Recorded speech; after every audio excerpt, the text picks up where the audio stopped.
Yeah. Pro Fan Sports Podcast. Let's get it. Pro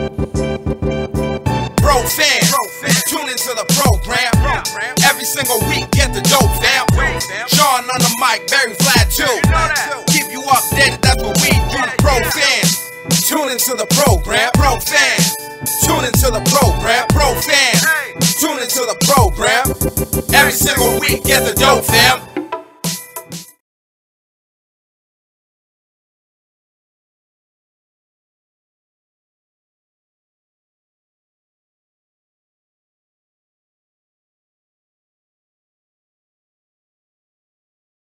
Yo, what to do, everybody? It's your boy John Altidor with Pro Fan Sports Podcast, where the fans of the pros go. Back at you with my boys Vlad and Barry. What's good, my G's? Yo, what's going on? Hey guys, we're here. Time to record episode 30. 30. Yo, 30. Steph Curry. Todd Gurley. Yes. Is Todd Gurley? Yeah. 30? Yeah. He used to be. Okay. What is he now? He's in the 20s. Okay, all right. Now, so yeah, he's in the 20s. Yeah. But no doubt, he was 34. Pretty much his time with the Rams. Yeah, with the LA Rams. So yeah, now he's with Atlanta. That's not the greatest place. Yeah, but I'm sure he's regretting going over there to the Falcons since they're not really doing too well this year so far. But still early in the season, we'll see how they do the rest of the way. Yeah, man. And as always, man, we're on social media, so please follow us. We're on Instagram. That's profans_sports. We're on twitter.com/profansports. We're on facebook.com/profansports and youtube.com, once again, Profan Sports. We drop every Tuesday morning on all major streaming platforms, and our videos drop every Wednesday, and you can pick those up on YouTube. And as always, today we'll be covering the NBA, which is the NBA Finals. We'll look at what's going on over there, who's performing. The WNBA Finals happened. Congratulations to the champion of that. We'll move into the NFL, where we're talking about COVID-19, because that's overtaken right now, and some of the other things that's happening with the other teams concerning Corona as well. And then we'll jump into NHL. Well, we have a couple news about the Bruins, a couple things that happened, and then MLB will tell you about what's going on in the playoff picture, and then Vlad will update you on the soccer front, and then lastly we have the B Money Lifestyle Person of the Week. So let's get started with the NBA, of course, because that's in the finals right now. Game 5 just happened on what was that?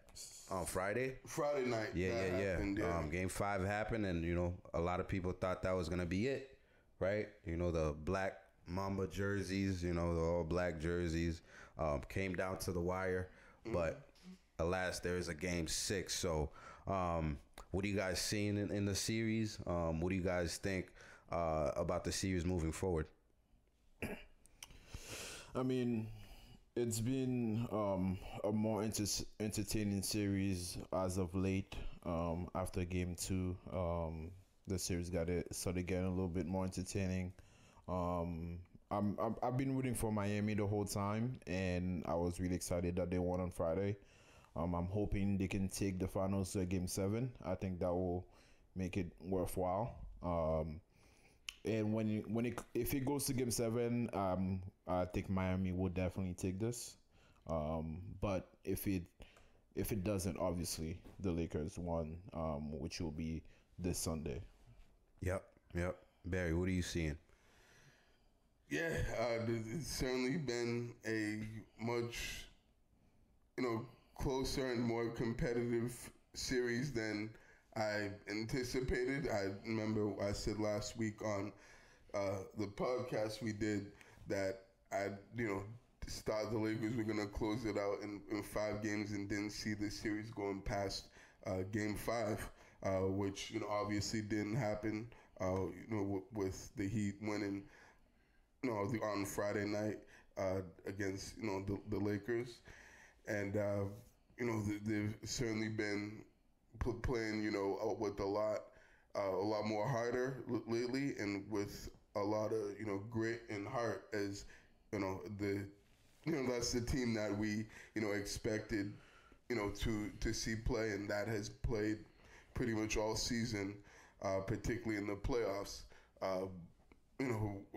Throughout their run that they've made to this point, that's the kind of style that they've played, and we've seen that lately in the last couple games. Like, even though they didn't win in Game 4, I thought they still played pretty hard. They just didn't execute down the stretch, and Jimmy Butler didn't play as well, as he did in the on Friday, and believe it was Game 3 as well, when he both had triple doubles and had great games on both of those nights.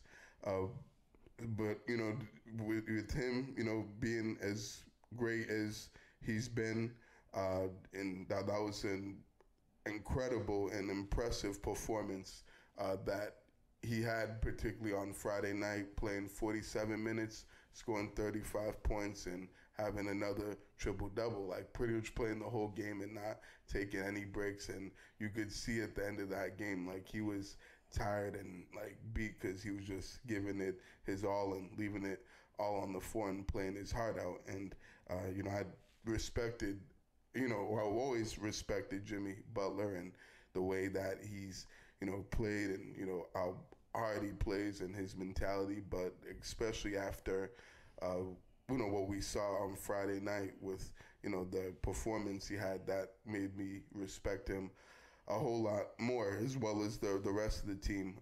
I know Duncan Robinson played pretty well on Friday, had made a lot of big shots and big plays, and had 26 points, which was big because they needed a second guy beside Jimmy Butler to step up and make plays for him, and Duncan Robinson was that guy. But it's a little bit surprising that, it was not surprising that the AD and LeBron have played well, but I feel like the rest of those guys, they've played well in stretches, but they haven't been too consistent. In Game 4, their role players played well, like, Caldwell Pope, Rondo, Caruso, all those guys stepped up and made shots and made plays. But in Game 5, we didn't really see too much of that. Like, LeBron had 40 and almost had a triple-double, and then AD had 28. And, they had a really good game as well, but the other, role players just didn't really, step up enough and, make enough plays and shots to be able to help LeBron and AD out and to close out the series in the championship for them.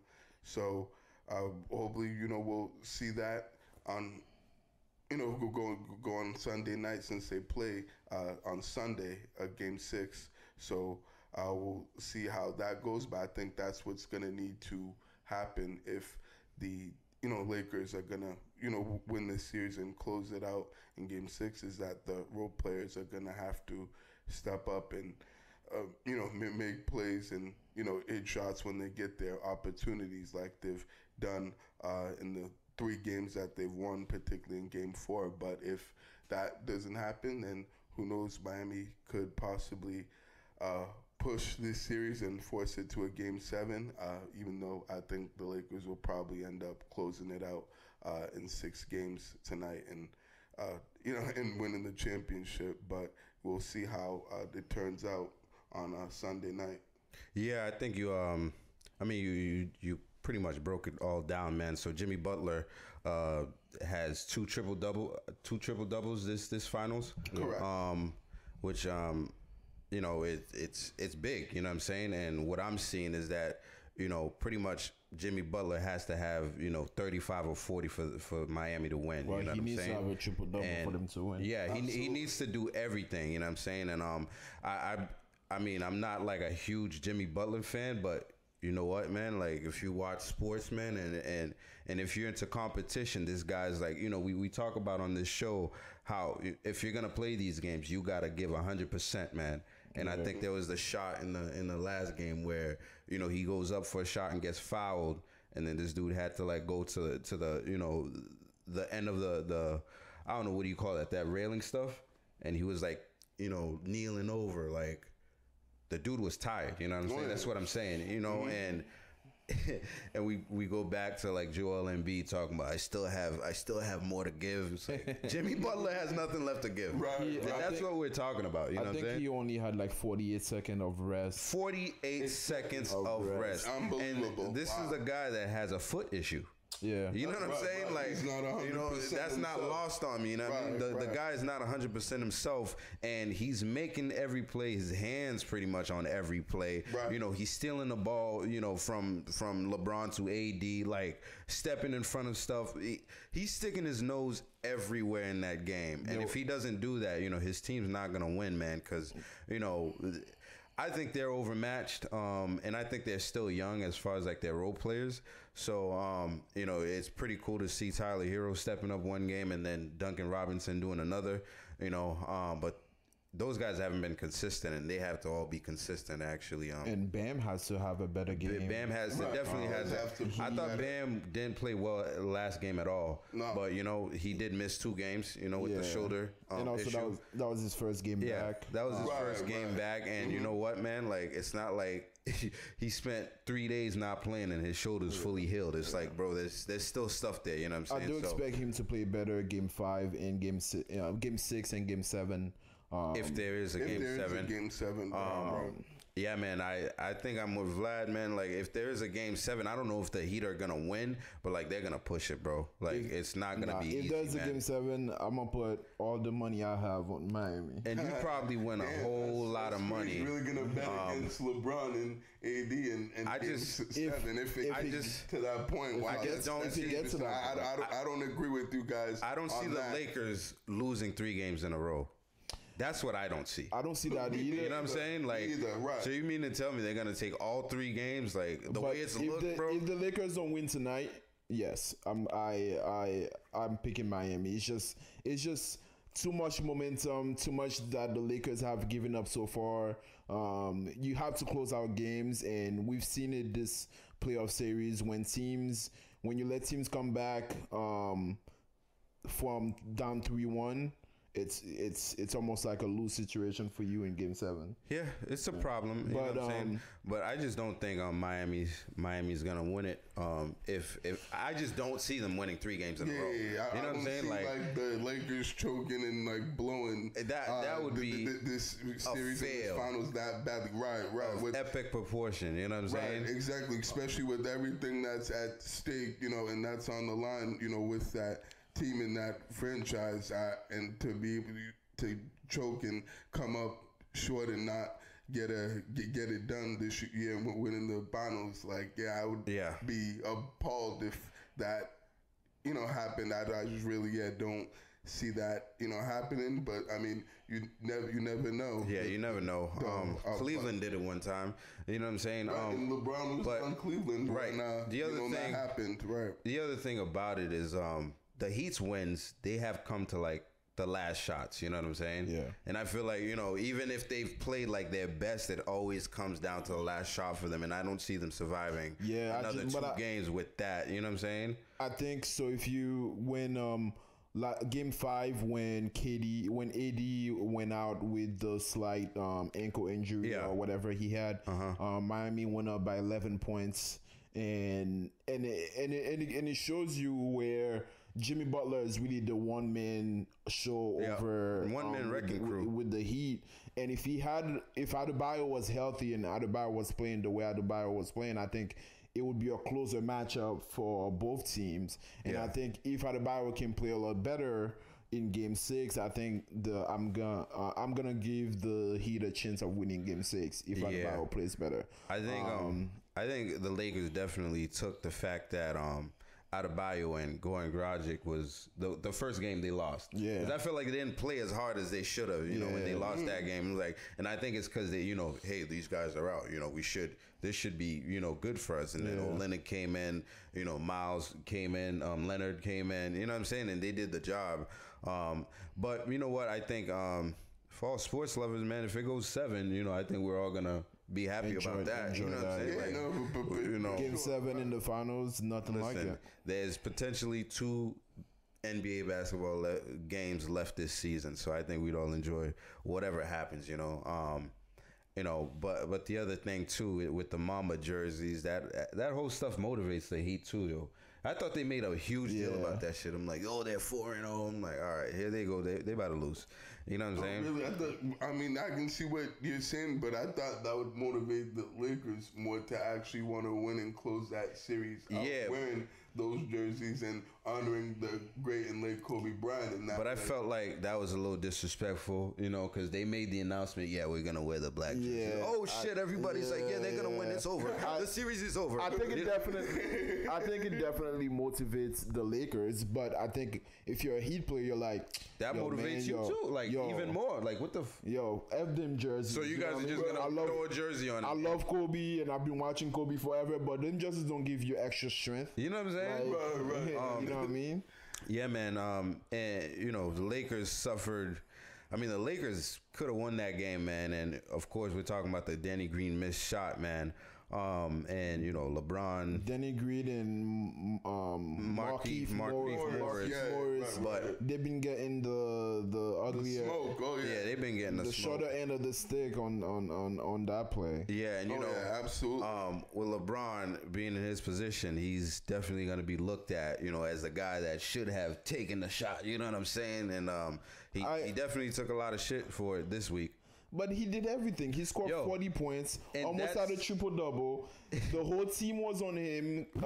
That's the thing. Danny Green was in the island by himself with all the time in the world. It's a shot that he should have made. Listen, man. Absolutely, and they didn't even bother closing out on it, like either. Like they were just willingly giving him that shot as if he was like a Ben Simmons or a Westbrook. Or even a Rondo that couldn't shoot in that, but the liability, right? Listen, man. But shocking that they were leaving a guy that supposed to be a 3-point shooter and then knock down a 3-point specialist that wide open. Like this is what Danny Green's supposed to be doing for this team. I did like Damian Lillard's comments about. I don't care who it was. I would have shot over both of them. We know that. Damian Lillard. Dame Dollar would have definitely taken that shot regardless. Takes some of the worst shots in the NBA, bro. Like hands down, man, and makes them. Yeah. You know what I'm saying? And it's like, LeBron, man, he's just always gonna make the right pass. He's always gonna make the right play. Listen, Michael Jordan made the right pass to Steve Kerr a couple times. Well, you know what I mean. It is what it is. Danny Green Kerr knocked down the shot. Exactly. So I don't blame LeBron at all. Listen, man, and I think you said it, man. The guy scores 40 points in any other game. That's a winning team right there. You know, you got one guy that dropped 40 points. You know what I'm saying? And you know he's the leader of your team. And man, the role players, dude, it's like. I've seen it twice now, man. In the last seconds of the game, man, some people are made for it and some people are not, bro. Yeah. You know, and J.R. Smith isn't made for it. So, Danny Green definitely isn't made for it. You know what I'm saying? Because it's like Markieff Morris. It's like, it's like a deer caught in the headlights. It's like, yo, where'd you throw that ball to? First of all, you're a basketball player. Why wouldn't you just shoot that ball? You're by yourself. Right, you're wide open. You're wide open. You know what I'm saying? It's a mid-range. You know what I mean? And I think the Morris brothers, they're good shooters. You know what I'm saying? It's not like the other brother is a better shooter. Yeah, I think so. Right. But you know, he's performed in this series. Markieff Morris has had a couple good games in this series. So, like, dude, some shots and take some the plays. shot. You know what I'm saying? And he doesn't have the awareness to see LeBron James right there in the wing. I really wonder what would happen, you know, if he gave the ball back to LeBron and the guys were still in the paint. LeBron wanted the ball. You know, exactly. He's like right there, yo. He's asking for the ball, and you know, it's unfortunate, man. And I think LeBron definitely has the shit end of the stick, you know, when that shit happens. You know what I mean? And he always does. One comment I wanted to say, one comment I wanted to make was since we focus on our hometown teams, the Celtics, one thing I noticed with Miami's in Game 6, I think Spoelstra went to only 7 players or something like 7 or 8 players.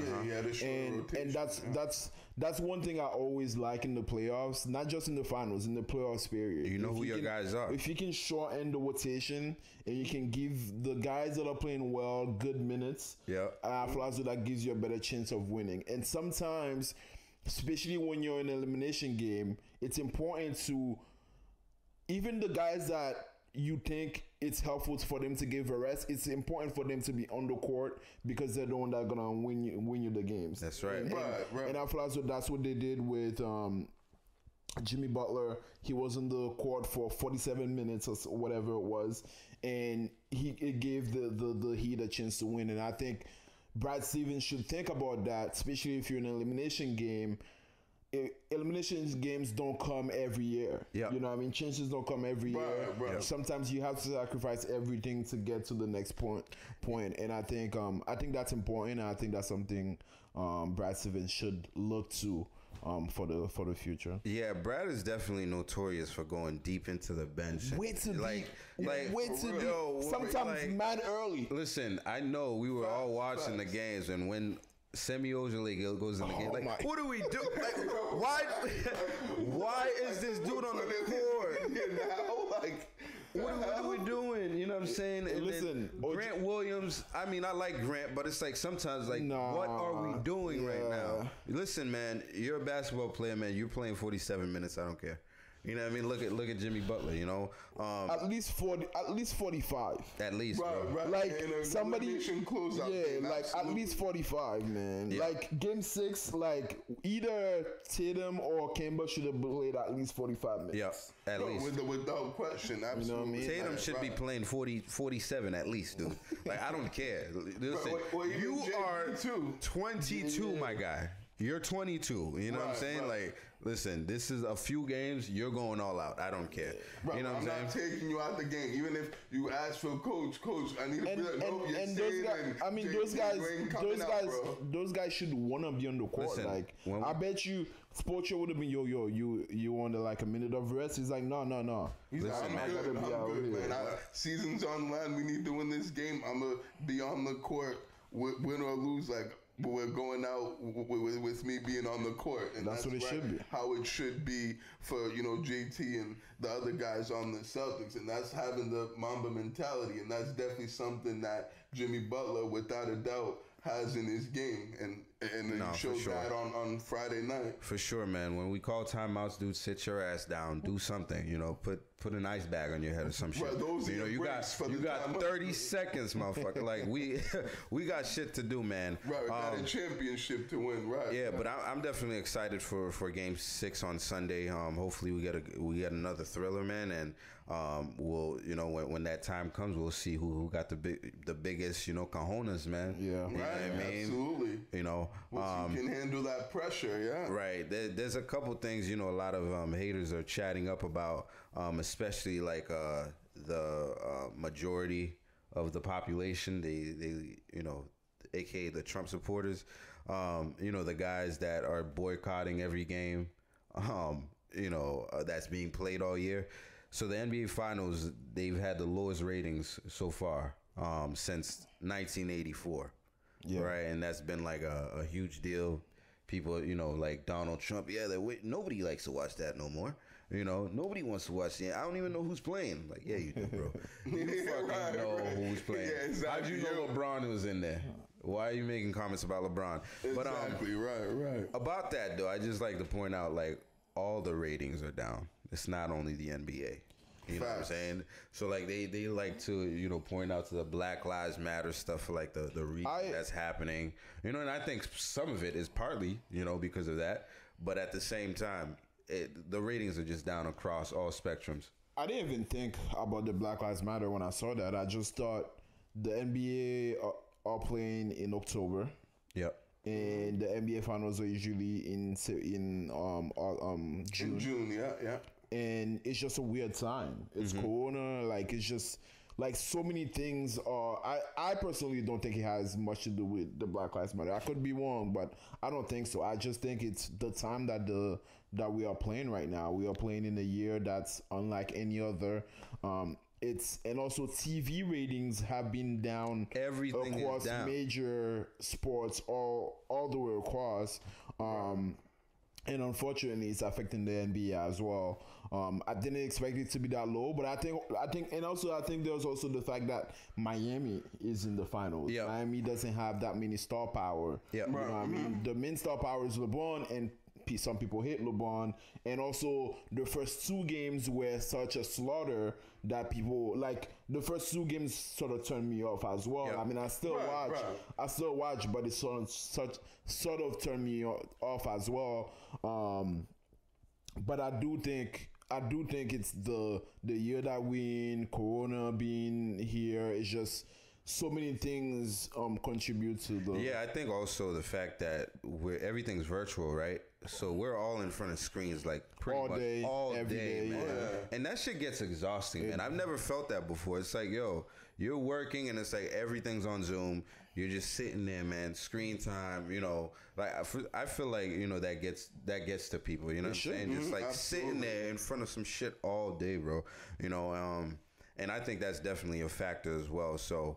No, without question, that's a good point. I didn't even think about that either. For sure, man. Now you see, you know, commercials about the blue light glasses. Make sure you guys are staying away from the blue light. It's gonna keep you up. Like, you know, I think a lot of people's sleeping patterns are fucked up. You know what I'm saying? I know mine is. You know, since this whole shit happened. I'm lucky. It doesn't keep me up. Yeah. Yeah, me either. Yeah. I haven't seen an effect or an impact on. But it's like the routine thing, you know what I'm saying? You're not like routinely getting up to, you know, run, get in the car, you know, traffic, get to the office, you know what I'm saying? It's like you're in the house. And house all day, right? All day, you know, it I don't know, to me, it gets tiring to me, man. Yeah. So I like to be out there, you know, stretching my legs or something, man. But you know, other than the NBA, man, the WNBA finals happened also, and we feel like it's important, you know, to touch up on that because I don't think they get enough. They don't get enough exposure. Yeah. They're not getting paid well enough. I don't care what nobody says. Like, you know, I see some of the comparisons, and I know, you know, the revenue's not the same, the money's not the same. But these guys these women are professionals, and you know, some of these women, I feel like, could be like a backup point guard in the NBA. You know what I'm saying? Like a backup something. You know, maybe even a starter in some teams. You know, like Chicago like Bulls or some shit. Go to the Hornets and, you know, be their starters. You know, but I'm just saying, like, these people are skilled players, and you know, I think they definitely deserve more shine than they get all the time. But you know, WNBA finals happened, and the Seattle Storm, they're the 2020 champions. Breanna Stewart, she won the second finals MVP by scoring more than 20 points in 6 straight finals games. And good news as far as rating, the WNBA finals games 3 saw 27% rating and growth from last year. So shout outs to them. I don't know what that was about. I can't tell you I saw any WNBA I didn't see any of it, but there was a lot. I feel like there was a lot of tension being brought by some of the NBA players, such as Kyrie Irving, the late Kobe Bryant, Steph Curry, LeBron James. Yep. So I feel like all those guys made efforts to Jaylen Brown not only watch the game but also create attention around it. And I remember Kyrie was on Twitter, and he was live on Twitter, I believe, and he. Or was it IG? I thought IG live. I thought it was Twitter, but it doesn't matter. It doesn't matter. Anyways, he was promoting the game, and he was talking about him watching the finals. And also, I think the fact that the WNBA finals sometimes landed on the same day as the NBA final. Yeah. And it was like at 7:00 right before the NBA finals. Yeah.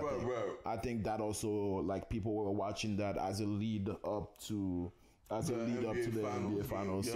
So maybe that'd be a good, I don't know. I mean, maybe the NBA might start thinking about doubling up the WNBA season, maybe with the NBA finals, simultaneously. People will, because if you're already thinking about basketball and there's the WNBA game on, you might be like, okay, let me watch this before the NBA game come on. Right. Not doing a better job of scheduling before. Because the WNBA season is in the summer, Yeah. And in the summer, I'm not really trying to watch too many sports.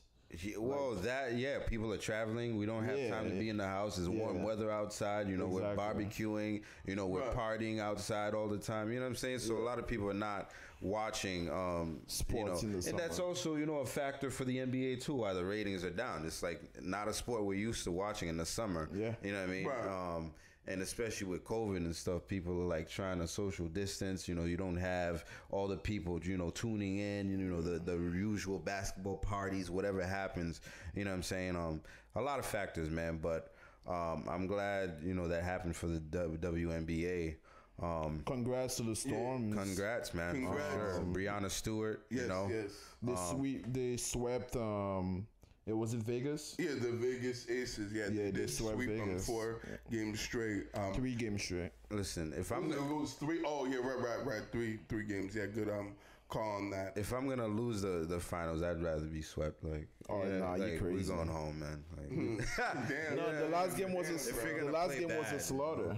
Right. Oh yeah, that was a blowout. Absolutely. Yeah, and I just want to give a quick shout out to Sue Bird as well, who also plays for the Seattle Storm, and she, became she was a champion before, but she won another championship, and she actually made a history. She's 40 years old, still playing great, and was the first WNBA athlete, or I believe even NBA athlete, to be able to win a championship in 3 different decades. So she won a championship in her 20s, in her 30s, and now in her 40s, since she just recently turned 40. So big shout out to her, and then big shout out to Brianna Stewart, who won that Finals MVP, averaging 28 a game, and especially after a year and a half after she tore her Achilles. So she just recently came back from that injury, and was still able to come back stronger and better. So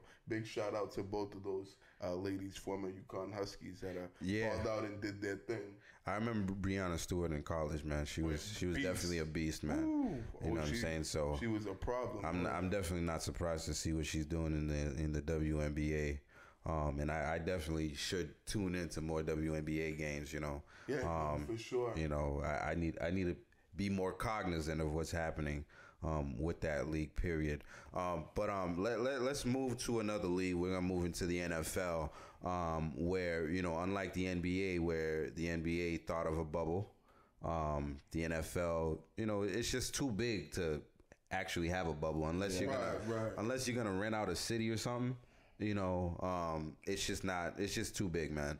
And there's too many players on these teams. There's 32 teams, too many players, and it's not like like the NBA was a unique situation where it was only the teams that were going to go into the playoffs that were invited to the bubble. Now you got the whole league. You can't put a whole league in a bubble. Yeah. And obviously, they starting to have some real issues, man. Kind of like we saw baseball. With the baseball. I think, if they don't get things under control, kind of like baseball did, we might see a shortened season, right? So Stephon Gilmore, all-pro defensive player of the year, cornerback for the New England Patriots, tested positive for COVID-19. Yeah. And I guess he had dinner with Cam Newton. Yeah. Is that what happened? So Friday night, the Patriots players got tested Friday, and they were gonna get their test results on Saturday morning. Yeah. But before they got the test results on Saturday morning, Cam Newton and Stephon Gilmore had dinner that Friday night. And then on Saturday morning, the test results came back that Cam Newton tested positive, and Gilmore was still testing negative after that. And then I think on Tuesday morning, after the Patriots game against the Chiefs, it came out that Gilmore tested positive. Yeah, man. Wow, I know it's tough. Is that irresponsibility? Of in the part of which one? The team. Gilmore. Knowing that he was with Cam, because I feel maybe I don't know. Is it up to the NFL to explain more to these people, because I feel like some of these guys just don't get it. You know what I'm saying? It's like when somebody tests positive, like, you gotta know, yo, I was around this dude. You know what I'm saying? And the incubation period, it's like nobody thinks about that at all. You know what I mean? It's like you were saying in the other podcast, like, it takes a couple of days for it to like show up. You know what I'm saying? More than a couple of days. Yeah, like 4 or 5 days or something like that. Well, for the 2 to 5 days or the incubation period, like the time that you're most likely to test positive. But even after the 5 days, you can still test positive. You know what I mean? And I personally want to blame the NFL, because I feel as if the NFL was the one saying that, okay, even if you wear clothes next to Cam Newton, as long as you tested negative twice, You're good. We're gonna go play that game against the Chiefs. You know what I mean? And I feel as though the NFL should have been. If the NFL would have been like, no, let's not play against the Chiefs, let's postpone the Chiefs game till the end of the year, then Gilmore would have still been affected, but he wouldn't have been put other people in jeopardy. Yeah, you know what I mean? Right.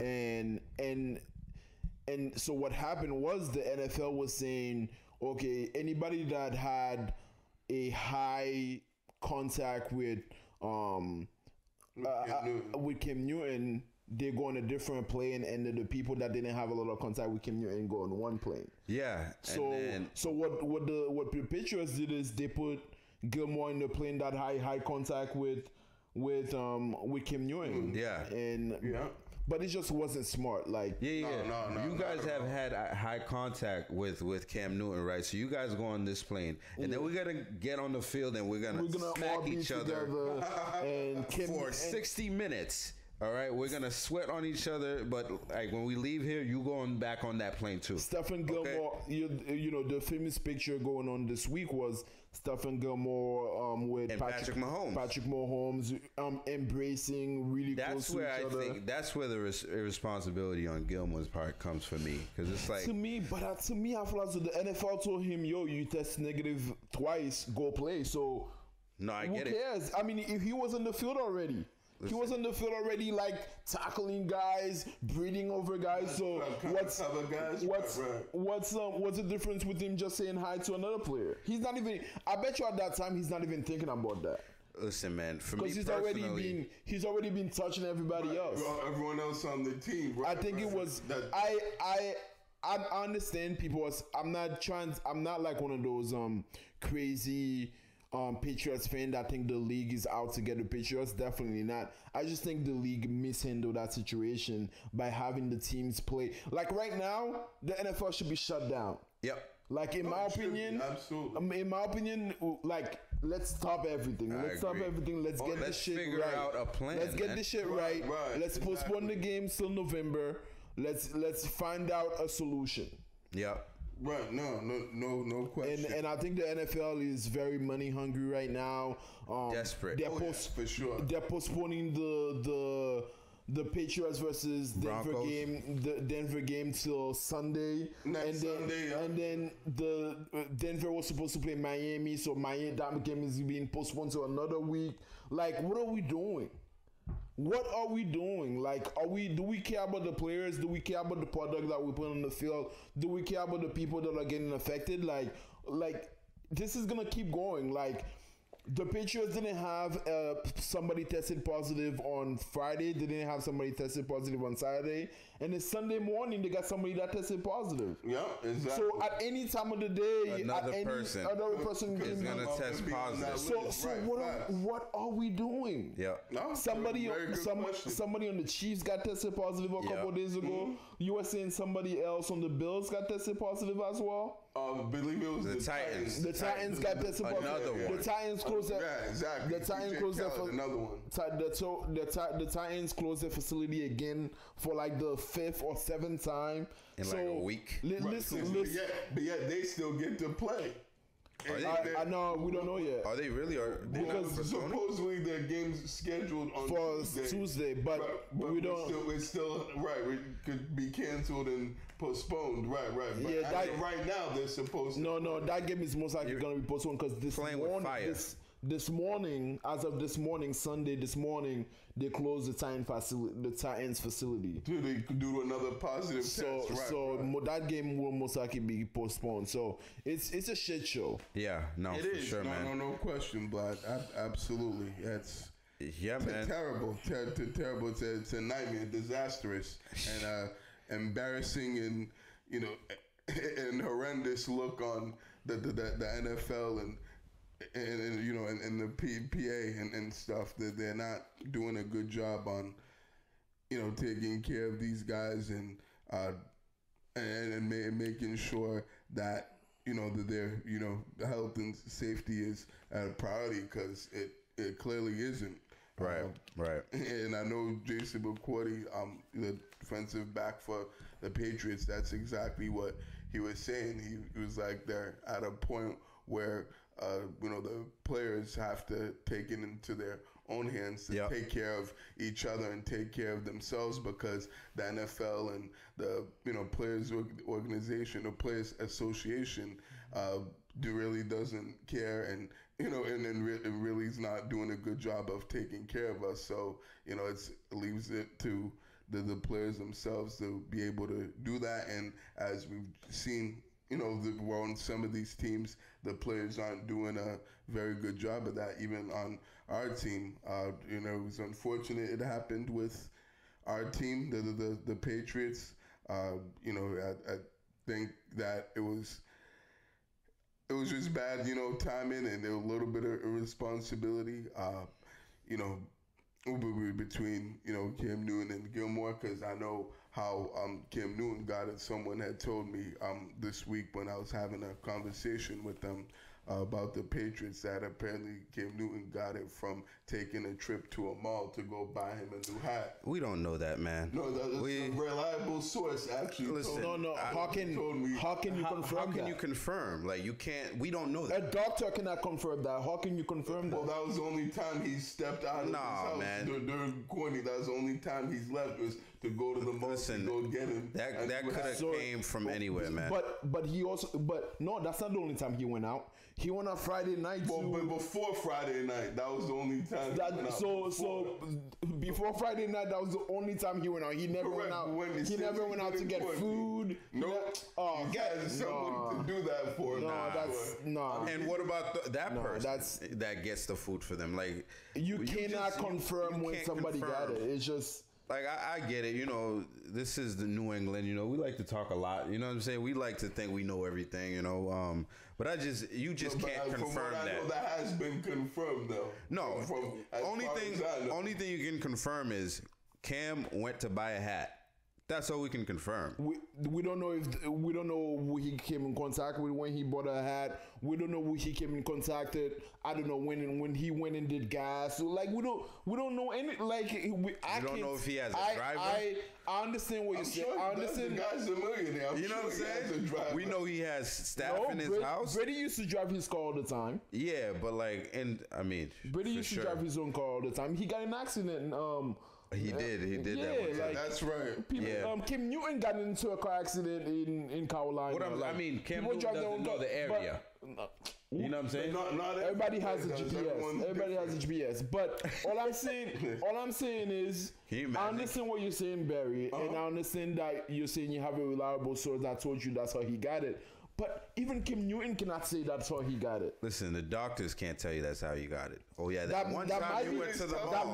That might be when he got it. That's true. That might be when he got it. But there's no way to completely confirm that, to say that's what we're saying. This is when the virus traveled from this person's mouth to his mouth, and then he got it. We just cannot say that. No, I hear it. It is tough to tell and tough to validate and justify that.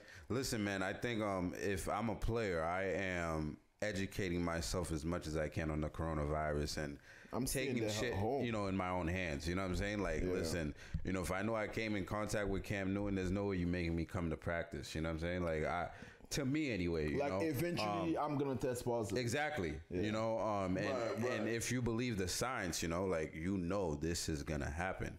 You know what I'm saying? It's like, look what happened to the White House. The president's hiding shit, and what? upwards of 30 people have it, Yep. and then you got people that don't even want to take the test so that they don't make them look even worse. You know what I'm saying? Right, facts. And because they want to go, that's a real shit show over there. they want to go into the sworn in of the Supreme Court nominee or whatever, and it's like, so you haven't been tested, and then you're gonna go in that place and get more people sick. You know what I'm saying?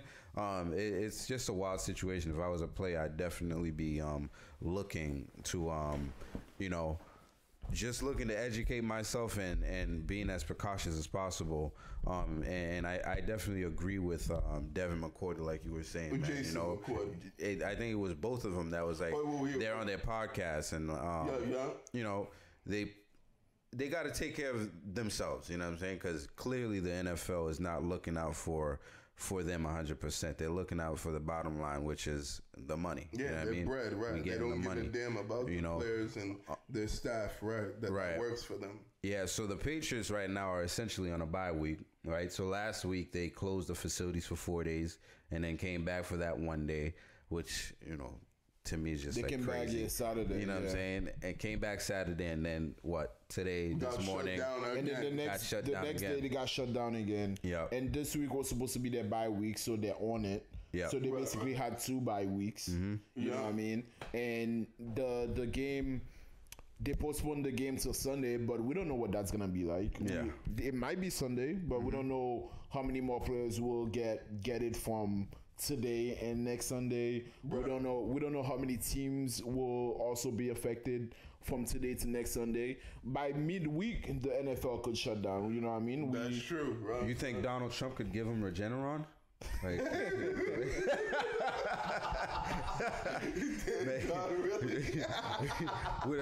with a teaspoon of bleach in there, I think everybody will be good. I think he might be immune, so they might need to take a blood sample from that guy, and see if he could cure. That's a whole other conversation. Yeah, it is. That is a whole different conversation. That's crazy. I didn't even really. Could you imagine? I gave the NFL Regeneron. Now everybody's better. No. I saved the football. I saved football. Only me, folks. Nobody else. All right? Nobody. It was my idea. I brought it up. Nobody had this idea until I did. Okay? I love it. He's in the hospital. Right. They give himself it was my idea to take this drug. They didn't have any idea. It was my idea to take this drug. So you had a list of drugs that you could have taken. You was like, "Hey, dog, I want this one. Yeah. This is my Come on, man. Yeah, just so he can say he saved the NFL. Right. I don't even want to get into all that, but I thought that was funny. That's hilarious, John. Yeah, man. Yeah. But given the COVID situation, and like Barry was saying, a lot of the other teams. Well, I don't want to say a lot of the other teams. There's certain teams that definitely are not taking this stuff seriously, several teams, like the Titans, with the unauthorized practice. It's like the COVID practice. Yeah. It's like, what the hell are you doing? So obviously these guys, they're football players, and we see what they do on the field. They think they're invincible. You know what I'm saying? So like. Naturally, they're all alpha males, so you're not gonna tell us, you're gonna tell us not to practice. Look what happened in the summer. Tom Brady had all his boys with him, practicing all summer. You know what I mean? When we had guidelines and everything, nobody said anything. I think it's amazing those guys didn't catch it in the summer. They probably did. And we don't know. Yeah, you know what I'm saying? Yeah, exactly. Yeah, we never found out whether they did or not. A team like the Raiders. They're getting fined. They let some unauthorized person in their locker room, which is like, are you're bringing in a time bomb into the locker room? You don't know. We don't know if this person has COVID or whatever. Somebody at the Bears got tested positive too, right? Am I crazy? Yeah, it was one of their practice squad players that got it. Right. Yeah, so that's what they're telling us. Yeah. The practice squad players. Yeah, they're the ones. Yeah, one of their guys. Right. Now, right. As far as we know, it's true. It could probably be someone else on there, 53 and roster that has it. Who knows what's going on over there. Yeah, man. And I have a couple more questions on here, and I think we already covered them. And I think the questions were like, is the NFL in jeopardy? Did they rush? Did they come up with the best plan? And based on everything we've said, clearly they haven't come up with the best plan, and they got to figure out another plan, man. But let's go into the Patriots. who actually had a game that we weren't able to talk about because COVID-19 has everything misplaced, and our recording day we weren't able to record because that was a different day. We weren't able to catch the game, but I know you guys probably saw one of the most frustrating Patriots games you've seen in the last decade, maybe. You could say that at least of most recent years. That was one of the by far.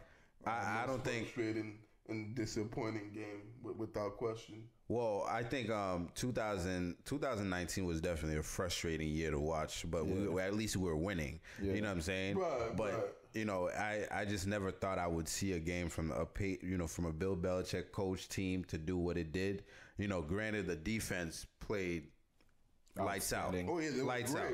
You know what I'm saying? And like I was saying in the last podcast, the defense got to earn its money, and I think they did. They sure did. Absolutely. But what we saw out of Brian Hoyer, why is this guy still on the team? Like, thank you. Yes, I think when I was watching the game, not to bring it up again because I know everybody cries about it because we justifiably bring it up. Brian Hoyer has a job in the NFL over Colin Kaepernick. Yep.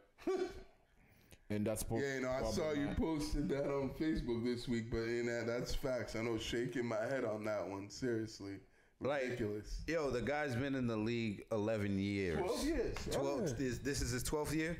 But this is his 13th, but he's been in the league for a while, right? He looked worse than a rookie's first preseason, reps. He looked worse than that. Oh yeah. Every pass. You know what? Let me let you guys talk about it, and then I'll make my. What did you see? Like, what were you disappointed in? What did we do well? What's your outlook moving forward? If Cam cannot come in and play due to COVID situations. I mean, it was a terrible game by Brian Hoyer, as you guys were mentioning. I mean, it was a terrible game by both quarterbacks. Both quarterbacks didn't seem ready for the situation. I have to say that neither quarterback had the time to practice and establish the game plan for the week and get ready for the week and get those first team reps to get ready for that week. So I have to say that as bad as they both look, neither guys got to practice with the first team and get their timing perfect to actually have a good game. Nevertheless, I did expect Brian Hoyer to make mistakes, but some of the mental mistakes that he was making with the timeout, not knowing how many timeout we had, taking that's been an issue this week for some reason. Taking a sack when he didn't need to take a sack. Those were mental mistakes that a veteran in the NFL, as a veteran in the NFL, I didn't expect him to make. I expect him to have a couple interceptions because he hasn't played in so long, and he's also not that great of a quarterback. But those instrumental decisions that everybody's expect you to make, with knowing how many timeout, knowing how many times you have left, not taking a sack when you're in the end zone, like those things are very necessary for anybody to know, especially if you've been in the league for 12 years. So for him to not know those things were problematic. I didn't expect anything better from Brian Hoyer. During the offseason, when everybody was saying Brian Hoyer might start for the Patriots, I was not buying it. There was no reason that guy should start anywhere. He's not better than anybody. That guy should have a job. I'm sure he'll be a great coach, but he'll never be a good quarterback. I mean, in the NFL. He has never been a good quarterback, and he will never be a good quarterback. Stidham didn't impress me either. Stidham had he had that touchdown to Harry, great. But besides that, he was off.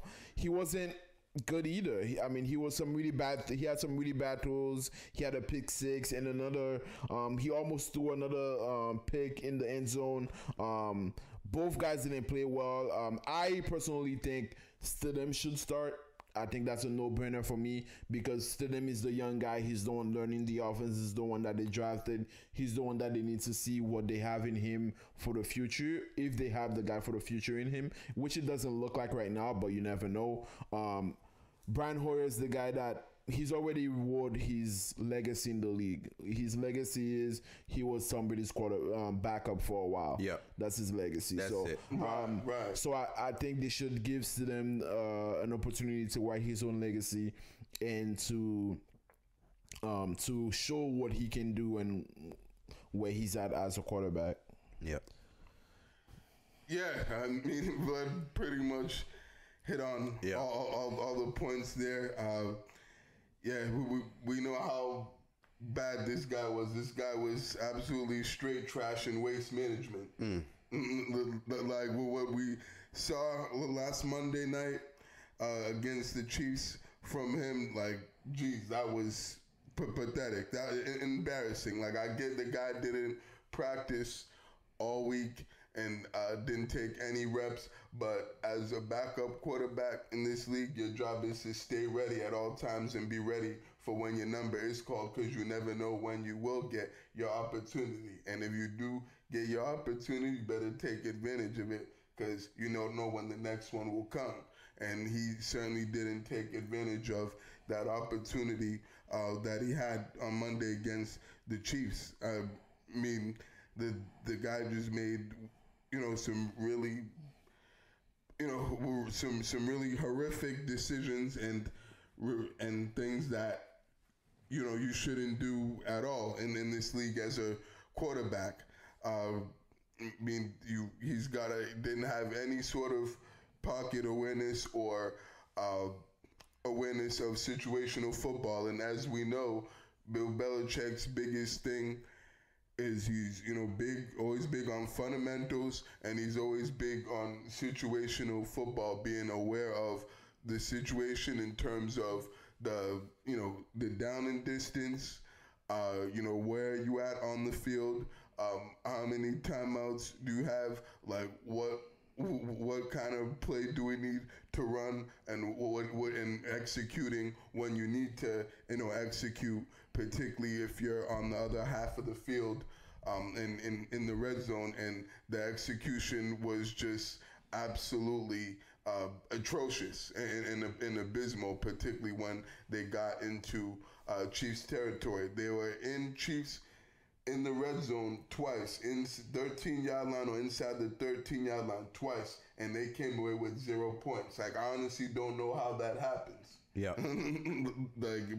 I do know we saw it on Monday, but that should never happen. That's, what I'm trying to say here. And particularly that sack, obviously we know about the sack, as Vlad explained on right before halftime, in which he thought he had a timeout and he didn't. The guy touched him twice.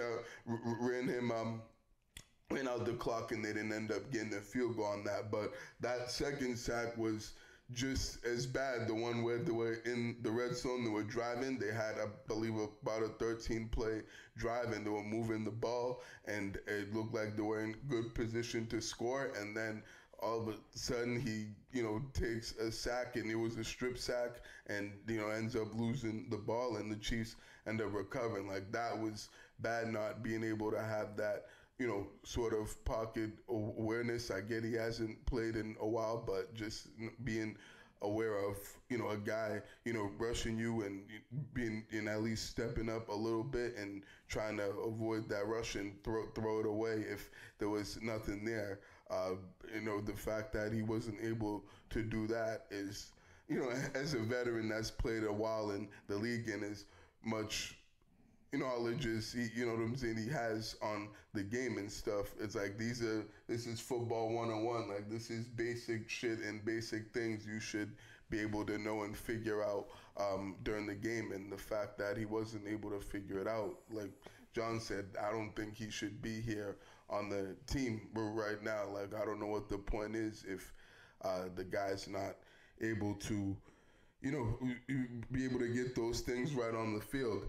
But yeah, also going to Jarrett Stidham, I mean, he played a little bit better, but then what's that really saying? Like, that doesn't say too much about him either, but playing a little bit better than Hoyer was, as bad as we saw how Hoyer played. I mean, he did make a nice throw to, Harry in the back of the end zone. That was a dime and a pretty good throw, and made a couple other good throws. But besides that, didn't really look too good. But I mean, I don't really blame him because, well, I do blame him. But not as much as Hoyer, because I didn't really expect him to play well and expect much out of him. And he's still technically a rookie and still learning and still developing. So I expect him to make mistakes and to have, tough stretches of not being able to execute and play well. So with that, being said, with this game coming up next week, if it does happen, I believe that, Stidham should be the starter. I don't think Hoyer should play another snap and another down for the Patriots. For anybody. Oh, exactly. Right. Thank you, Vlad. That's big facts on that. The guy shouldn't be playing anywhere in the NFL. Like, we need to see what we have in Jared Stidham, and the only way he's going to be able to develop and grow and, learn on how to be an NFL quarterback is, by playing. He's not going to learn anything holding the clipboard and holding the, microphone on, on the bench and listening to, the play calls. Like, that's not how, you learn how to play quarterback in this league. You learn how to play by being on the field and actually playing the game and, and calling the plays on the field and, and developing that way. So we need to see what we have in him, and we actually need to see him play a whole game because we haven't seen him play a whole game yet. He's only played parts of games, but not a full, 60-minute game. So I want to see, what that looks like, and want to see how he can actually perform and do when having to play a full game against a defense and opponent. So that's who I think should be starting. If Cam Newton's not able to go next week, due to the current situation that we're in. So hopefully, he makes that call. I did hear that he was in line to make the start had they, been able to play tomorrow, which they're obviously not. So I still think that if Cam Newton's not able to go, he should be the starting quarterback of the Patriots without question whenever they do play the Broncos. You guys definitely made a lot of points, as always. I'd agree with Vlad. Like, I wasn't mad that, Brian Hoyer was the starter, you know what I'm saying? And I thought that because, they always talk about Brian Hoyer being a coach on the sideline, you know what I'm saying? And, like, when things like, that right before the half happens, like, this shit just can't happen. You know what I'm saying? Like, right.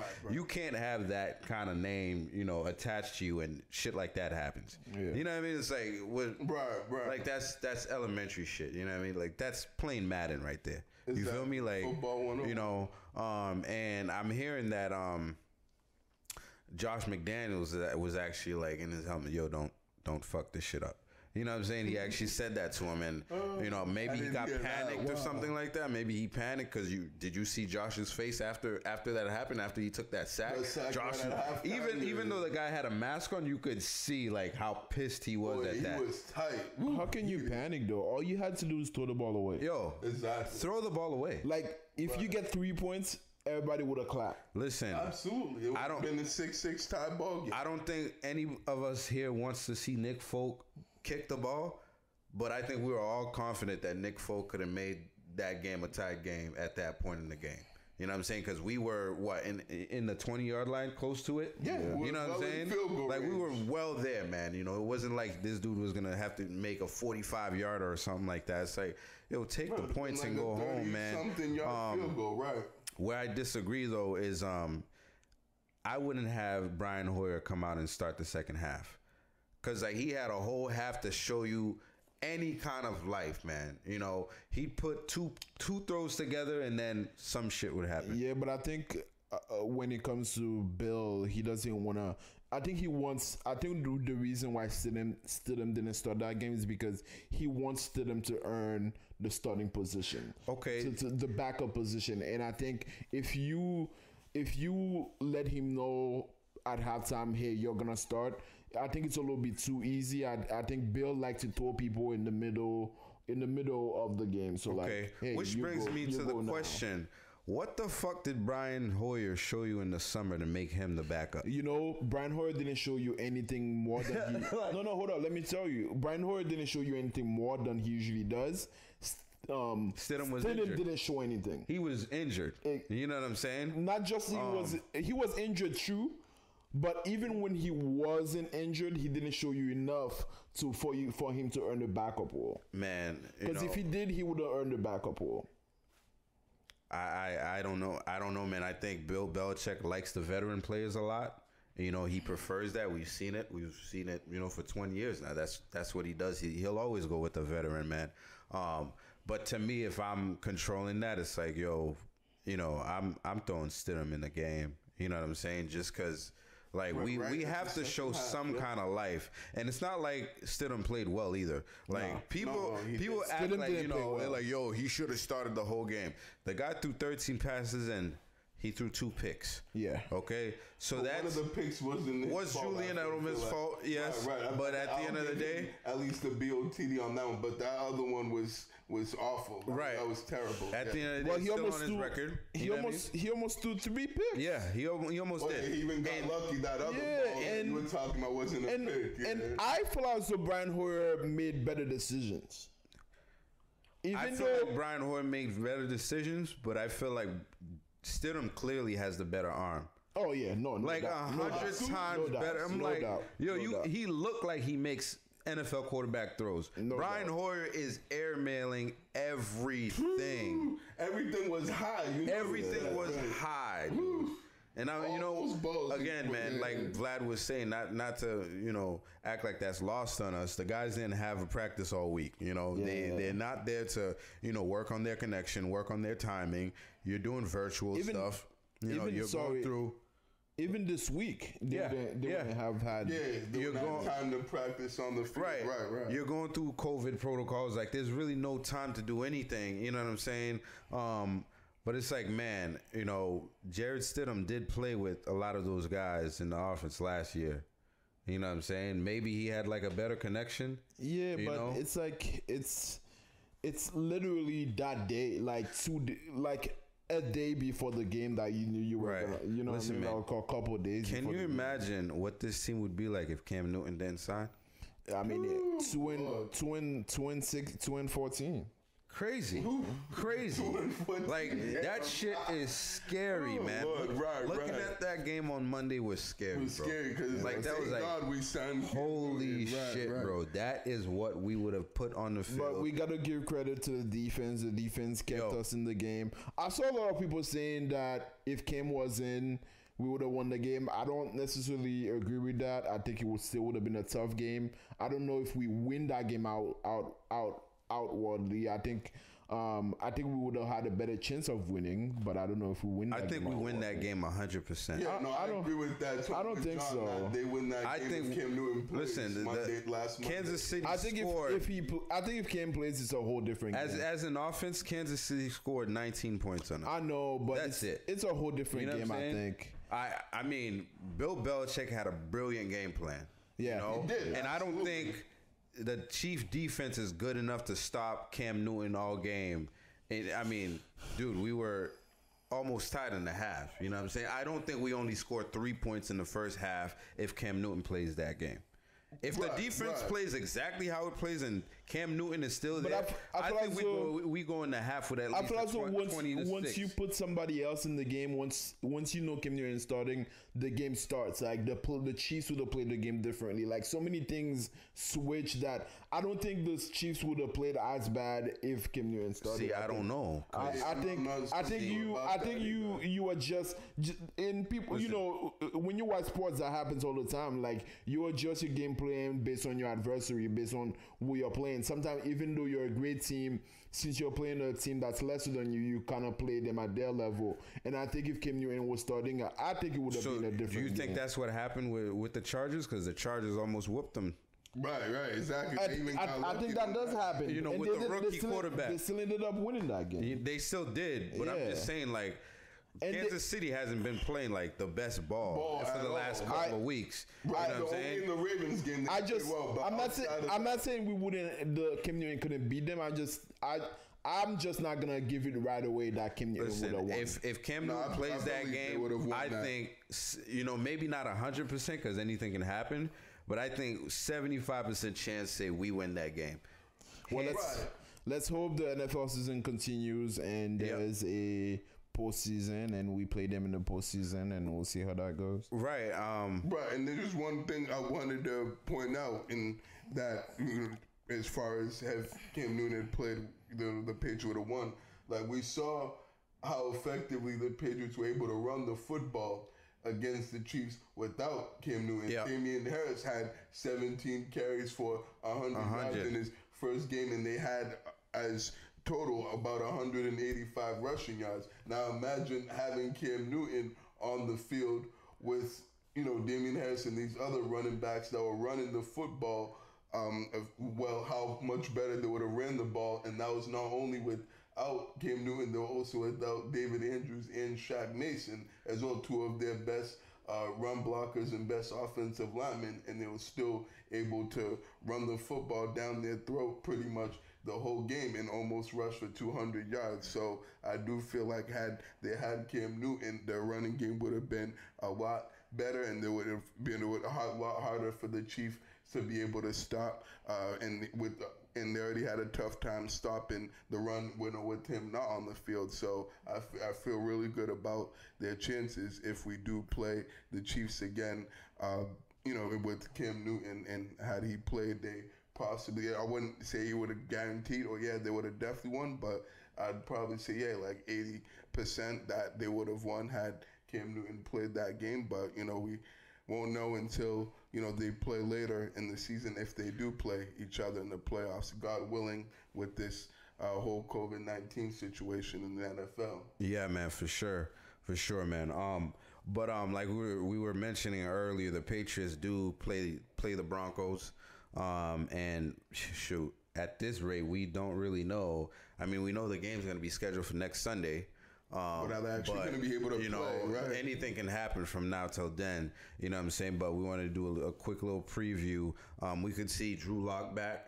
He was supposed to be back this week. Yeah, that's right. So that's gonna make the game a little tougher because they had Brett Ripien or something like that was playing. Right. He was their third string guy. Their third string guy. So I actually like Drew Luck. So and their defense is actually good, man. Even without Von Miller, it's still pretty good. Vic Fangio, he's a good coach, especially on defense, and he got really good schemes. And we don't always have the best time.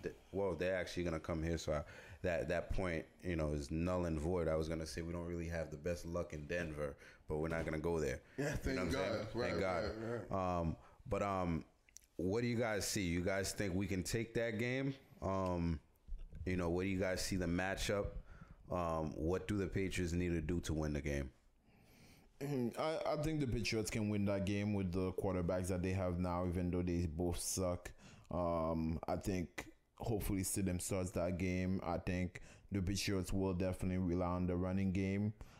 They should be able to control that game. Our defense against the Broncos offense, I don't think they can match our defense. I think our defense can definitely take away anything they got going on over there, and I don't think they really have that much going on, really.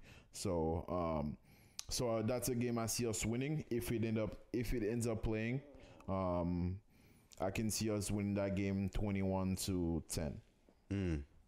Okay. Yeah, I think also hopefully Cam Newton could, will possibly be back by then.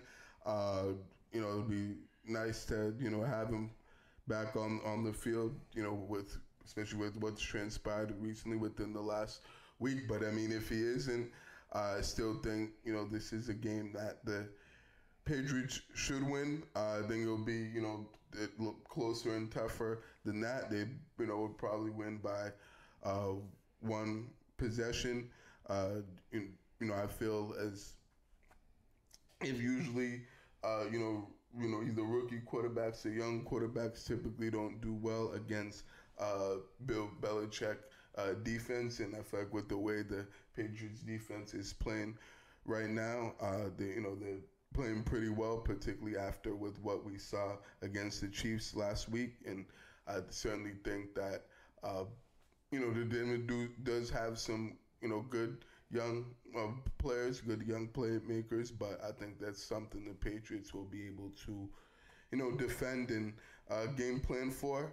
And then I think on offense, with the Patriots, I think you're right. You're gonna see a run-heavy offense. They're gonna run the football a lot, and hopefully they are effective doing it. Even though Denver has a good defense, I think regardless with whoever's at quarterback, hopefully the running backs and the offensive line is able to play well like they have been the last couple weeks. So hopefully we get some better quarterback play with whoever's at quarterback, whether it's Hoyer or Stidham, even though I'm hoping it's Stidham. But if we can just play, average and decent, we should be in a good position to win this game. I'd probably say for the score of this game, I'd say Patriots 20, 20-17 Patriots. So I think it's going to be a really close one possession game between these two if they do play next week. I'm gonna disagree with you, Barry. I hope Cam Newton doesn't come back yet. I mean, the guy tested positive for coronavirus. He hasn't tested negative once yet. And I think it takes a while for the virus to go away from you.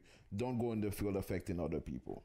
Yeah. No, I hear what you're saying, but I think the extra week could help, though. That's all I was trying to say, even though he probably won't be back, but I'm sure it was probably a slim possibility. Make sure he's not infected. He's not infectious. Yeah, first and foremost, definitely he's got to take care of his, health and making sure that he's healthy and he's fully 100%. But I think with him, I'm not too concerned because I think he's a big part of him, being healthy is, him being vegan. I think that's, partially going to help him get back on the field quicker than a lot of players who aren't vegan. But I mean, if he's not playing this game, then I'd be okay with it. You can say that, though.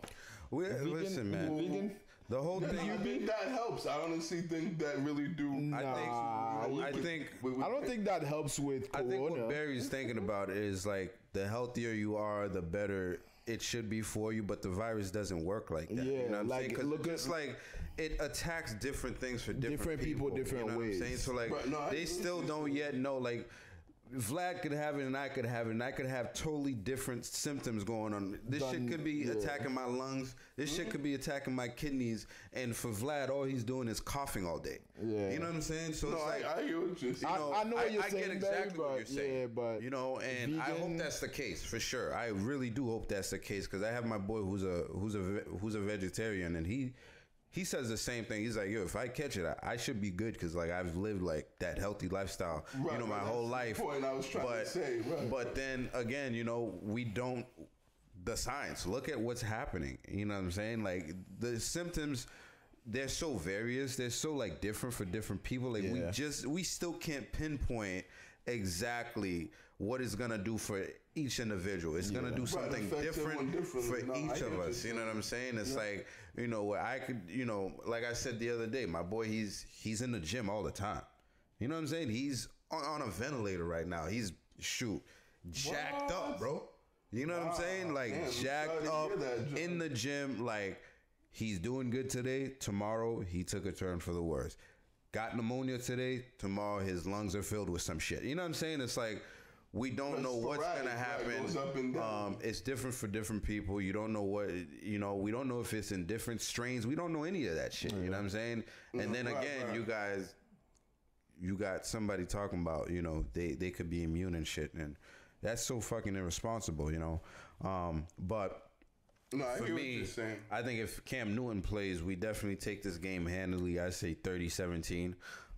But, you know, like Vlad was saying, man, if he's not negative, I don't care if he's not transmitting everything. If he doesn't test negative, stay home. Keep him home.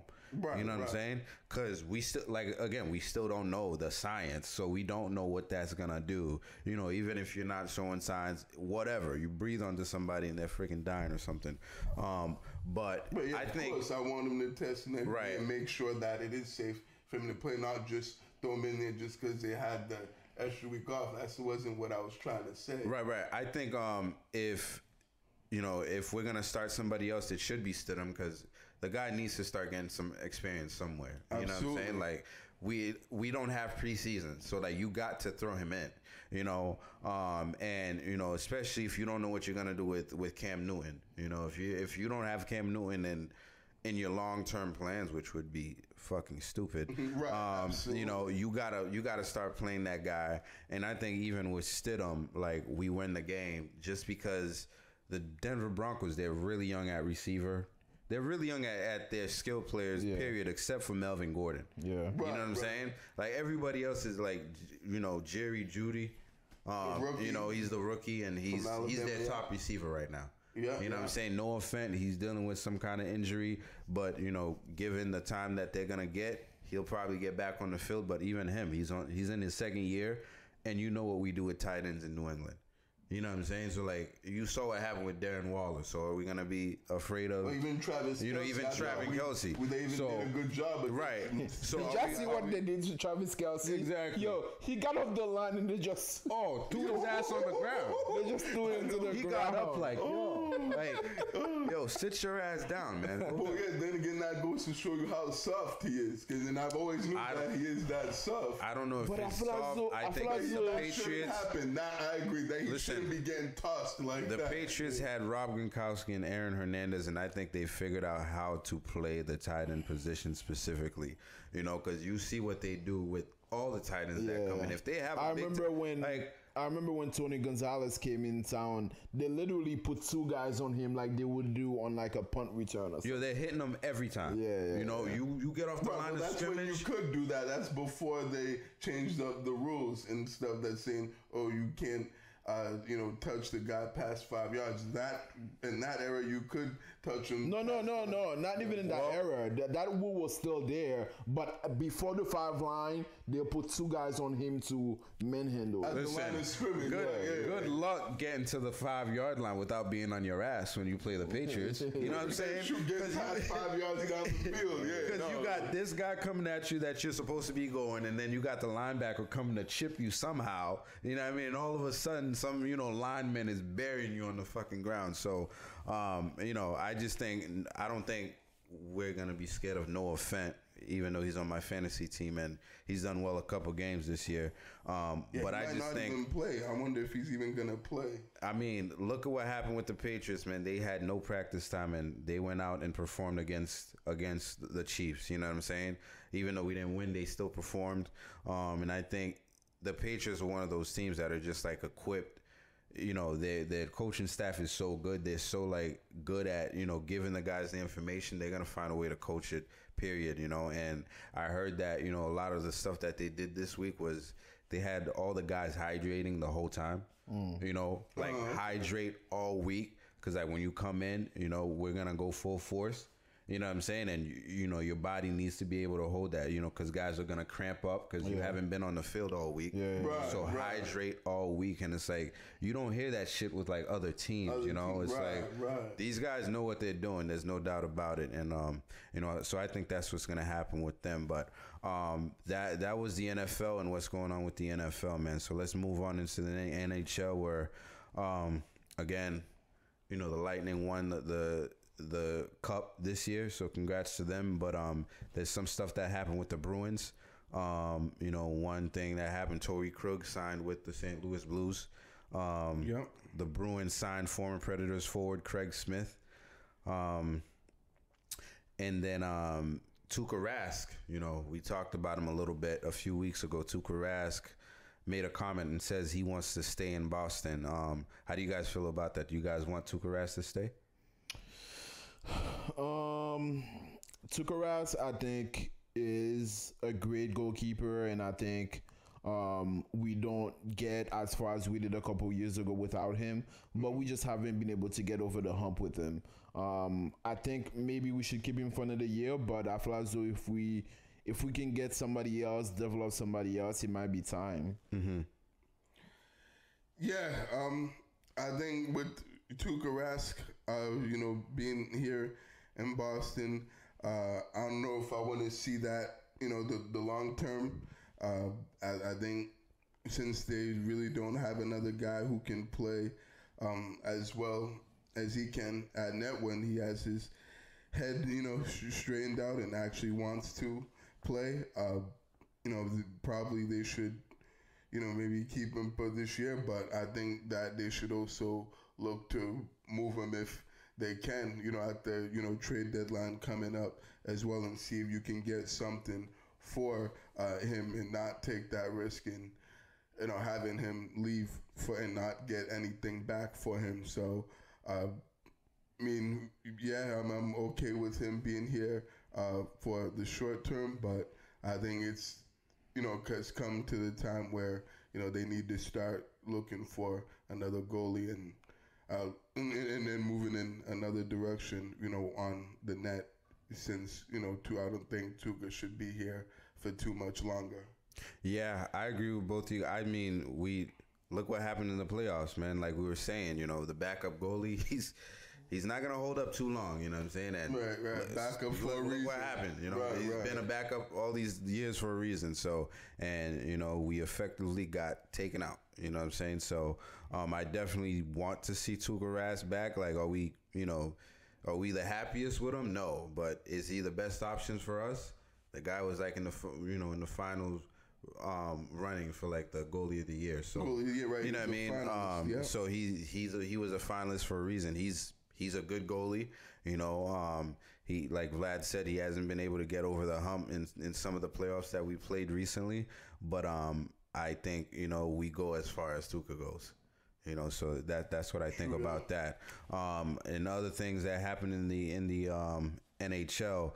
Quentin Byfield was drafted second overall in the NHL by the Los Angeles Kings, and that's important. And we want to say congratulations to him because he's actually the first black player to be drafted that high in the NHL draft, and he got drafted second overall. So he must be real good because to play hockey, man, it's you got to develop that skill, man. You got to be playing.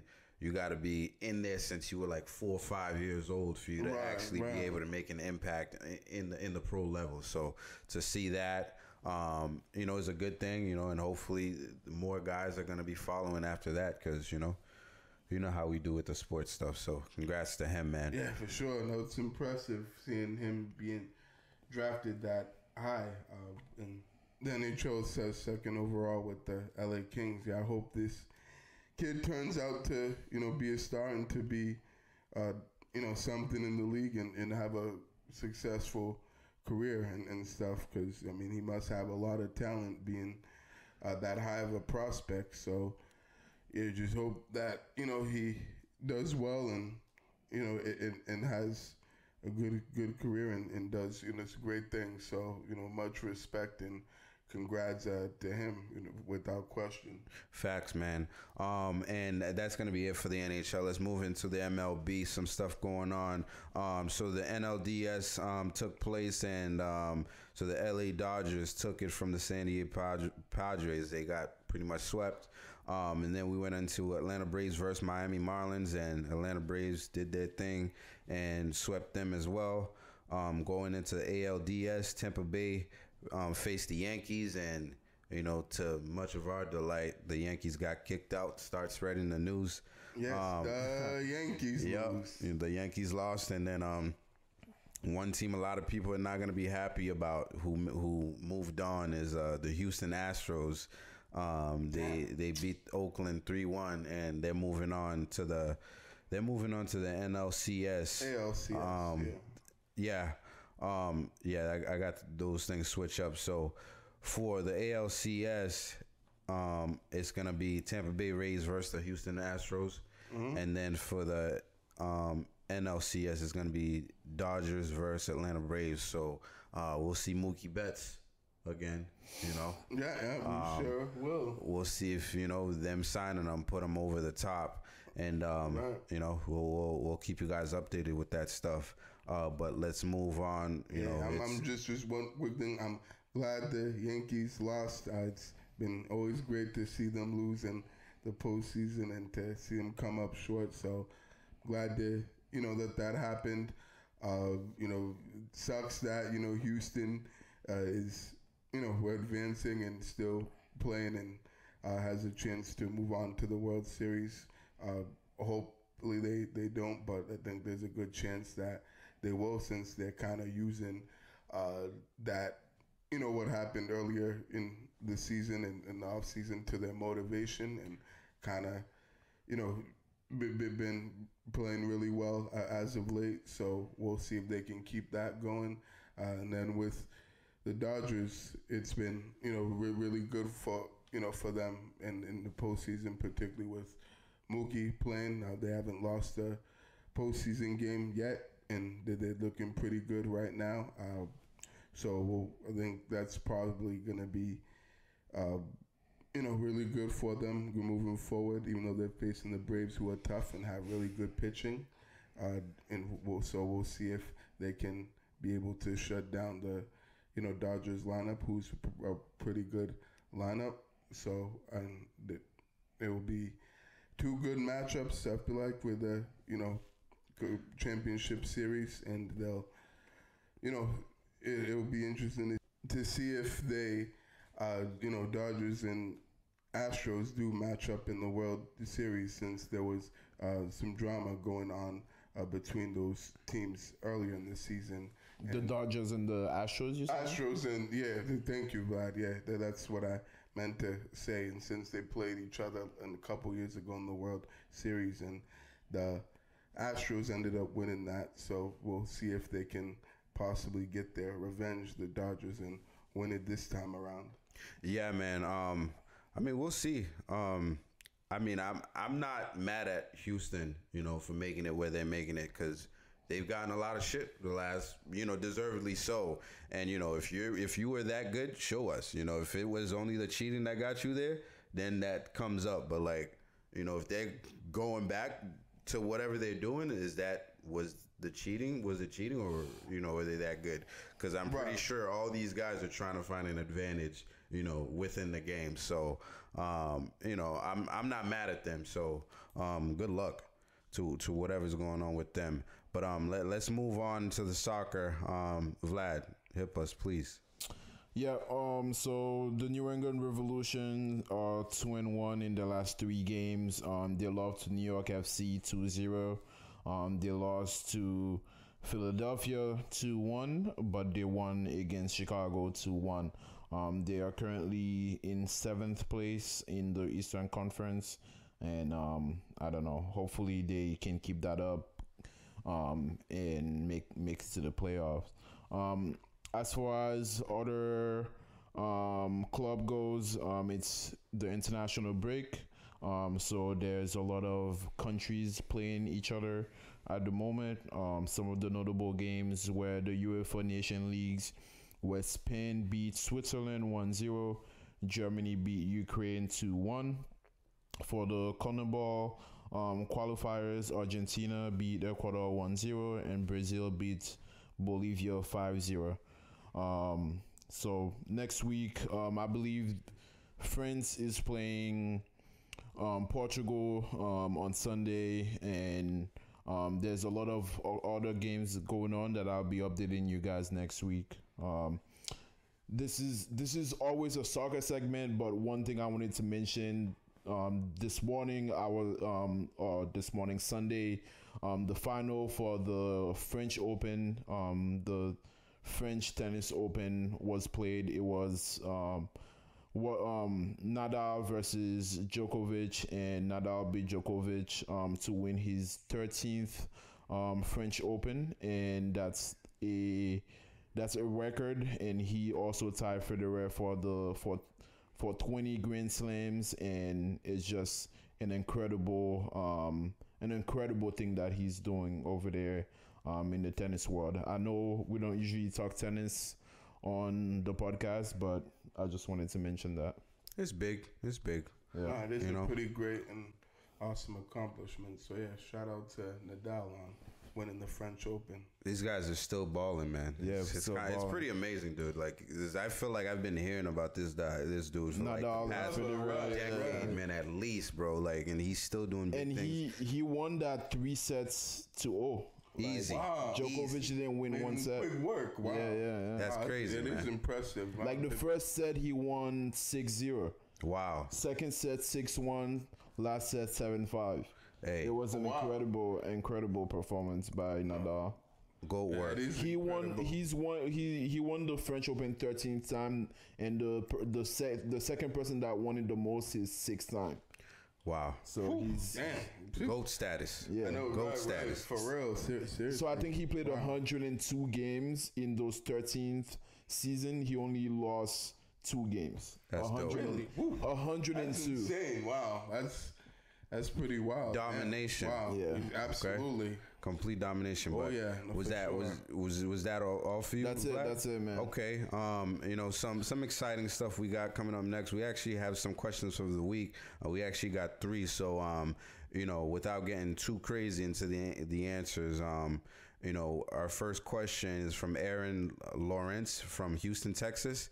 That's crazy, man. We got people listening from Houston, Texas. Shout out to what's his name? Aaron? Aaron Lawrence. Shout out to Aaron. Shout out to everybody in Texas supporting us. Facts, man. Yes, for sure. Big shout out to Aaron. Right. Make sure you share our YouTube, man. Aaron out there in Houston, so we could blow up out there too. But his question was, which I think is actually a really good question. Who do you think will be the next head coach of the Houston Texans? And you guys can give me one coach that you think, and then give me one reason. Wow. Next coach of the Houston Texans, Josh McDaniels. Why? There's some expatriate guys in the front office out there, and I think they want to give McDaniels another chance, so I think he might be one of the candidates and possibly the next head coach for the Houston Texans. And I think they want to pair Deshaun Jackson with an offensive-minded coach that can develop him and make him a better quarterback. And he's already a good quarterback, but they're not winning right now, and I think they would want that for him. It's funny that he said that. I was actually going to say the same person. Okay. Yeah, Josh McDaniels. Think it would be a good fit. In terms of them, being able to need that offensive-minded coach and a coach that's good at play calling and setting up a good offensive game plan for the team to execute. I think that relationship would go pretty well with him and Deshaun Watson. Since he really needs a good head coach that can be able to, he can learn from and that can guide him and, and be able to, put him in a position to be able to be successful. And since he hasn't had that to this point. And also another thing could be if Nick Caserio, who, works for the Patriots, he might be leaving and he's going to be one of the guys that will be a candidate for the GM job in Houston. So if he goes there along with the other guys who they already have, that could certainly be another influence to, be able to hire Josh McDaniels. But I don't know if the Texans would feel confident in that, since McDaniels' history isn't the best in terms of taking jobs, but they might have a good chance this time around. I like that suggestion, but I just don't know if the Texans are gonna go for another Bill Belichick disciple. Yeah, you know what I'm saying, since they just had Bill O'Brien. You know what I mean? And we saw what happened. Now you're gonna bring another guy, another former Patriots guy, in here. I mean, granted, it would be great for Deshaun Watson because, I think McDaniels is one of the best offensive, coordinators in the game. But one guy I think, is probably going to get a good head coaching shot for the Houston Texans is if they don't wait. I mean, if they can't wait and they want to hire somebody, I don't think it's going to happen. But if they do wait, somebody like Eric Bieniemy, who's actually the offensive coordinator for the Chiefs, with Patrick Mahomes. Okay. He's had that's a good candidate. Yeah, he's had a lot of buzz out there, and you've seen what he's done with the offense over there. So with Deshaun Watson, Patrick Mahomes is a different beast, but like Deshaun Watson is like behind, you know what I'm saying? Like But he's not too far, you know what I mean? And they've had some battles, and Eric Bieniemy has gotten to see him up close, so I could see that happening. And then another one I heard about was Dabo Sweeney, because he coached Deshaun Watson at Clemson. I don't know about that. So if that would work out. I mean, we don't know. You saw what he did with Deshaun Watson. That's another name I'm hearing. But I've heard that name too, but I'm still kind of. I think the best candidate that would work. I think the best candidate is Eric Bieniemy, and he's actually a black dude too. So I'd like to see another black dude get a shot. Especially I would like that too. Especially churning out a high octane offense like he's been doing. So. I think that's the answers we got for you, Aaron Lawrence, and we appreciate you, bro. Yes, shout out again, keep sending us questions, man. We'll try to get there. And good luck with Houston, man, because I really like Deshaun Watson, man. And it sucks that, Bill O'Brien fucked them over straight up. Oh, yeah, absolutely. You know what I'm saying? Like, there's no way around that. Like, you sabotage, like, you're losing this kid 1 year of his career. Right. That's essentially what you're doing, you know what I'm saying? And I think that's fucked up, No, it is messed up. Another question we have is from Eddie Rodriguez. He's from Philadelphia. Yeah, shout out to Eddie. It's another shout out to Eddie right there. We don't like Philly, but shout outs to Eddie. You know what I mean? And his question was, do you think Anthony will stay with the Lakers? So I'm assuming he's talking about AD. Davis, yeah. Do you think Anthony Davis will stay with the Lakers if the Lakers win the NBA Finals? Well, I was hearing rumors around the All-Star game that he might want to go to Chicago. I think that's his hometown or something like that. Yeah.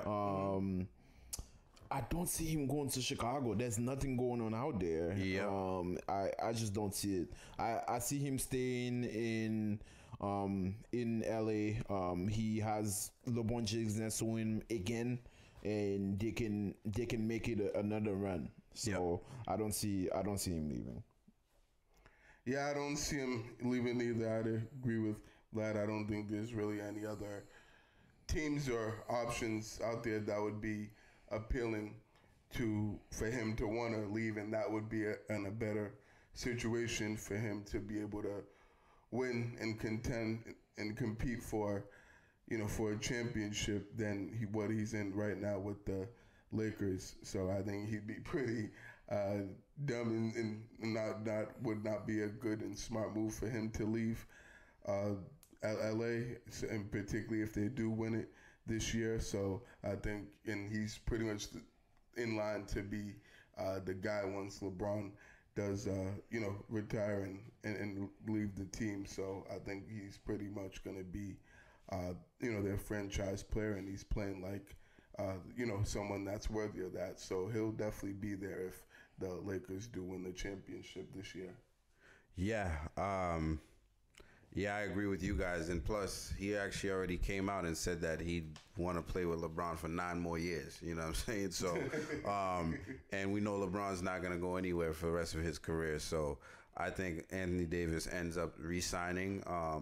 And I think they get even more pieces next year around these guys to actually make another run, because they're well suited for it. With AD, you get one more piece in there that's gonna do their part as a third scorer that's consistent, and I think they're one of the top teams again in the NBA, and AD would be foolish to leave that.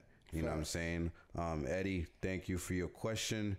I'm surprised he actually asked that question because he's from Philly. So, but he is a Lakers fan. He's a big Lakers fan, okay. actually. I mean, that's good because I don't know if you want to root for Embiid and all them people. But he said I asked him if he liked the Sixers, and he was like, "Nah, I don't really like the Sixers. The only person he liked from that team was AI Allen Iverson." Yeah, you gotta love AI, man. Of course, absolutely. And AI's that guy. And I think he has a second question, right? He does. If Anthony Davis wins a championship with the Lakers, do you consider him as one of the best Lakers big man ever? And I think that should be a real simple answer. Man, the guy just got there. Shaq. Shaq is Wilt Chamberlain. I just Kareem that's not even O'Neal. I'm not even gonna answer that question. There's just way too many. It's way too early. Way too early. Listen, even Pau Gasol right now has a better resume than Anthony Davis does with the Lakers right now. Yeah, I wouldn't say Paul Gasol, but he has a better resume with the Lakers than Anthony does right now. Well, yeah, because he did win those 2 championships. That's what I'm saying. I'm not saying he's better than AD. It's like, if we're gonna, talk about best ever, it's like he's hasn't even won a championship yet. So let's wait. Even fucking Andrew Bynum is over him right now. Andrew Bynum, that bum. Listen, he won. That guy. He won. You know what I'm saying? So it is what it is, man. And lastly, man, we're gonna go into the B Money Lifestyle Person of the Week. Barry, who you got? I think you got a good one today, right? Yes, we do have a very good candidate this week, or shouldn't say candidate, I should say good, nomination for the B Money Lifestyle Person of the Week, and that would be Houston, Rockets point guard Russell Westbrook. Brody, yeah, aka Russ West 44, aka Why Not? Yeah, exactly. I didn't hear about that. That's another. Oh, that's one of his slogans. Why not? I see. I'm surprised I haven't heard that one from him before. But nonetheless, he's going to be a Beat Money Lifestyle Person of the Week this week, and that is because he ended up leaving a $8,000 tip for the Grand Florida housekeepers when the Houston Rockets left the bubble after they were eliminated from the playoffs in 5 games against the Los Angeles Lakers.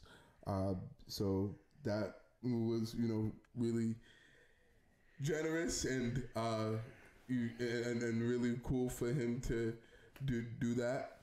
He, certainly has been a guy that, he has, people have questioned his character in the league. I know he had an incident where he was threatening fans in the stands when in one of these games when he was playing for OKC. That was a few years ago, but he certainly made up for that and shown that he is a really high character and really good guy, and and does like doing the right thing, which he even said himself that they took great care of us to take the time and energy to do their jobs at a high level. That was the right thing to do, and I like to do the right thing. And so he certainly did the right thing by giving that the housekeepers a tip, and then he even also left them a thank you letter as well in the bubble. So he who certainly did something that was impressed me a lot, and I'm surprised he's the only player or that has come out and said that they've done that. I would think that there'd be at least some other players in the NBA that have would do something similar to what he's done. But nonetheless, definitely much respect to Westbrook for being that courteous and and being that friendly to be able to do something like this. So congrats again to Russell Westbrook on being this week's B Money Lifestyle Person of the Week, and that's definitely that B Money Lifestyle. No, that's a fact, man. He actually also left the place spotless. Like, the guy cleaned up after himself before leaving, you know. And I think a lot of people, you know, when athletes talk about, you know, things like social justice, you know, they talk about, oh, these guys don't even know what we're going through. They got so much money. And it's like, it's those kinds of things that they do that shows you, like, these guys are human and they're thinking about other people, you know what I'm saying? They're not only thinking about themselves. And you actually said you're surprised that you didn't hear other people do that. There was actually other players, a lot of the players left gear for the housekeepers and stuff. So, like, stuff they came with, you know, like belongings, they just like left shit with them, you know what I mean? Like, hooked them up, you know what I mean? Like, here's a PS5, you know what I'm saying? Here's the latest this, here's the latest that, you know what I mean? Leave them with autograph, whatever, you know. And I think that's real cool of the players to do, man. And I hope, you know, the rest of the players that are there, you know, they plan something special for those people, because, you know, without them, we wouldn't have an NBA, you know, playoffs like we had. Right, you know absolutely. Or the NBA season at all in the bubble. No, that's a big fact, John, no doubt. Yes, sir. And that's going to be it for episode 30. Episode 30, baby. 30, yeah, man. 30. If you're watching, please subscribe. Please share this video. Yes. You know what I'm saying? We're going to be doing this weekly. Vlad does a good job every week, and it takes a lot of work. It really helps us if you just give us a like, if you subscribe. You know, it helps, you know, the YouTube analytics put us at the top where we, you know, where we're trying to get to. So, yes, please. you know, the best thing about it, it's free. You know, it's just yes, sir. 2 seconds. It doesn't cost you nothing. That's all the support we need from you, and we appreciate it, man. Until next time, peace out. Peace. Deuces. Have a good week.